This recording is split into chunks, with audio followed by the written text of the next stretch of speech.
नमस्कार। हिंदी स्टैक में आपका स्वागत है। आज हम हिंदी और उर्दू साहित्य के एक ऐसे सितारे की बात करेंगे जिन्हें उपन्यास का सम्राट कहा जाता है, मुंशी प्रेमचंद। जी बिल्कुल। प्रेमचंद जी का नाम कौन नहीं जानता। उनका असली नाम तो धनपत राय श्रीवास्तव था, पर दुनिया उन्हें प्रेमचंद के नाम से जानती है। वो सिर्फ एक लेखक नहीं थे, बल्कि अपने समय के समाज सुधारक भी थे, अपनी कलम के जरिए। हाँ, और आज हम उन्हीं के जीवन और उनके अनमोल साहित्यिक योगदान पर थोड़ी गहराई से चर्चा करेंगे। कोशिश रहेगी कि छात्रों को उनके जीवन के संघर्ष, उनकी सोच और उनकी मुख्य रचनाओं को समझने में मदद मिले। बिल्कुल। तो शुरू करते हैं उनके जन्म और शुरुआती जीवन से। जी, उनका जन्म हुआ था 31 जुलाई 1880 को बनारस के पास एक छोटा सा गांव है लम्ही, वहां पर। हाँ, लम्ही में। लेकिन उनका बचपन जो था वो आसान नहीं बीता, बिल्कुल भी नहीं। अच्छा, क्या हुआ था? बात यह है कि जब वो महज 7 या 8 साल के ही थे तो उनकी माँ गुजर गई। ओहो, इतनी कम उम्र में? हाँ, और कुछ समय बाद पिताजी ने दूसरी शादी कर ली, लेकिन कहते हैं कि सौतेली माँ से उन्हें वो प्यार और अपनापन नहीं मिल पाया जिसकी बच्चे को जरूरत होती है। ये तो बहुत मुश्किल रहा होगा उनके लिए। बिल्कुल।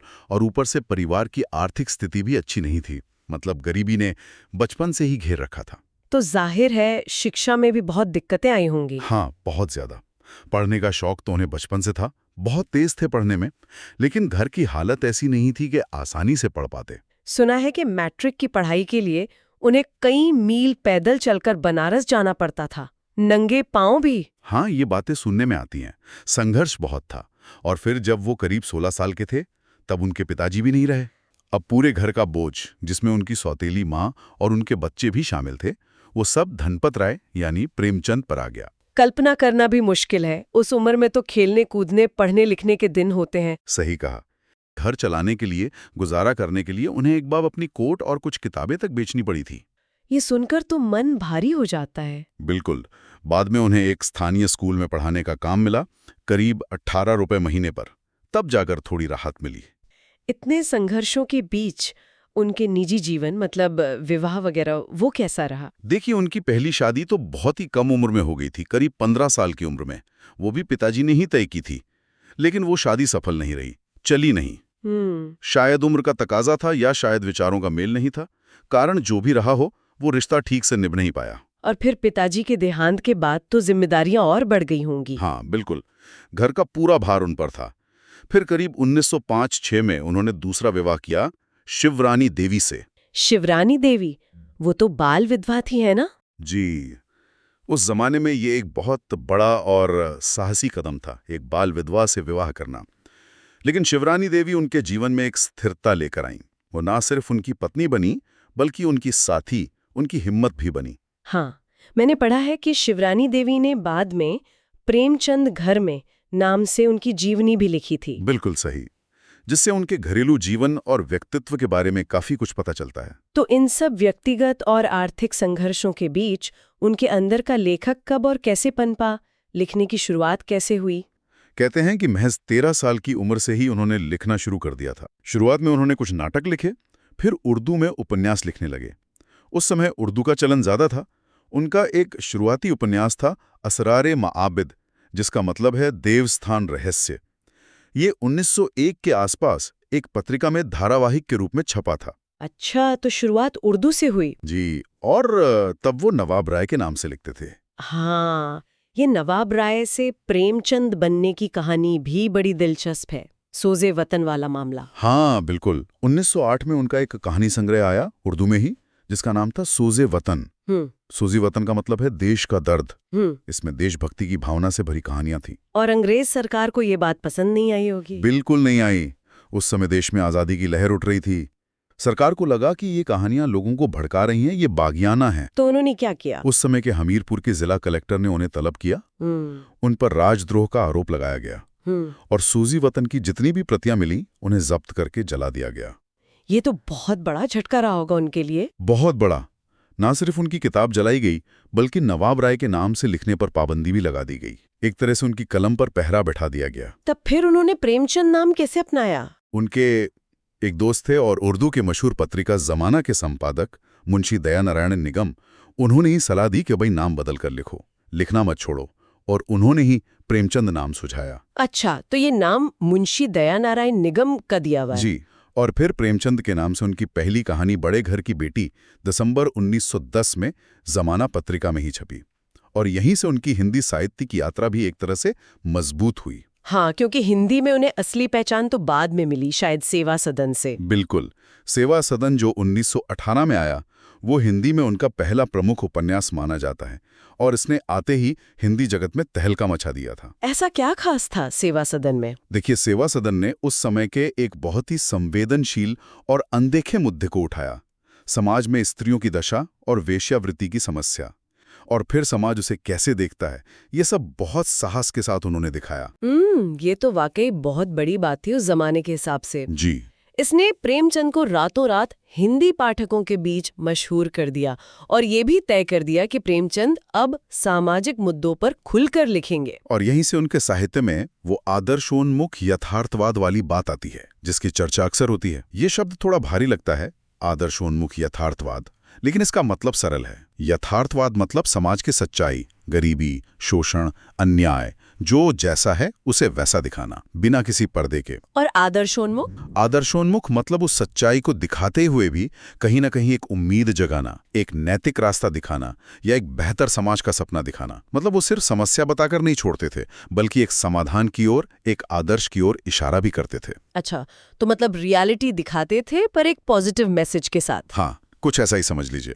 उनके ज्यादातर किरदारों में आपको ये चीज मिलेगी। चलिए, अब उनके कुछ और बेहद महत्वपूर्ण रचनाओं पर बात करते हैं।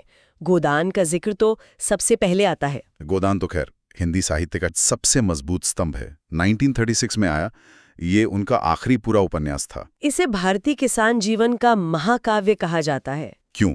क्योंकि इसमें प्रेमचंद ने होरी महतो और धनिया जैसे किरदारों के जरिए भारतीय किसान की पूरी त्रासदी को, उसके संघर्ष को, उसकी मजबूरियों को, उसके सपनों को, सब कुछ समेट लिया है। कर्ज का बोझ, जमींदार का शोषण, सरकारी लगान, जाति पाति का बंधन, मौसम की मार, और इन सब के बीच एक गाय पालने की छोटी सी इच्छा। हाँ, होरी की वो गाय की इच्छा। जी, वो गाय सिर्फ एक जानवर नहीं, बल्कि किसान के सम्मान, उसकी आकांक्षा का प्रतीक बन जाती है।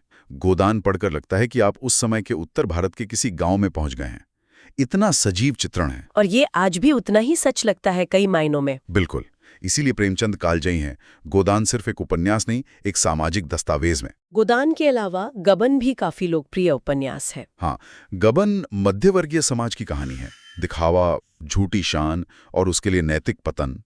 गहनों के लालच में एक पति कैसे गबन कर बैठता है, और फिर पत्नी कैसे उसे बचाने की कोशिश करती है और खुद भी बदलती है, ये उसकी कहानी है।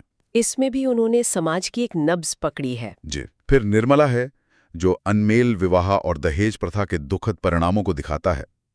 कर्मभूमि में राजनीतिक चेतना, अस्पृश्यता, किसानों का लगान के खिलाफ संघर्ष जैसे मुद्दे हैं। रंगभूमि का नायक तो एक अंधा भिखारी है, सूरदास। हाँ, रंगभूमि का सूरदास, जो अपनी जमीन बचाने के लिए पूरे सिस्टम से लड़ जाता है।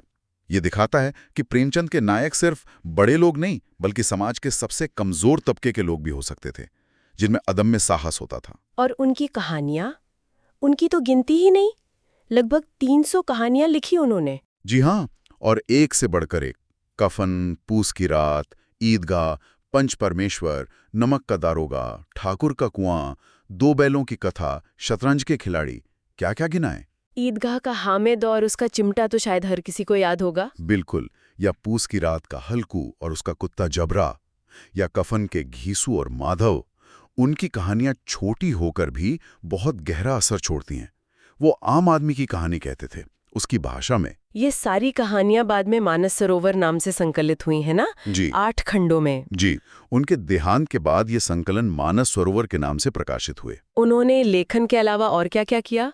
पत्रकारिता में भी सक्रिय थे। हाँ, उन्होंने पढ़ाने का काम तो किया ही था, बीच में स्कूल इंस्पेक्टर भी बने, लेकिन 1921 में गांधी जी के असहयोग आंदोलन के आह्वान पर सरकारी नौकरी छोड़ दी।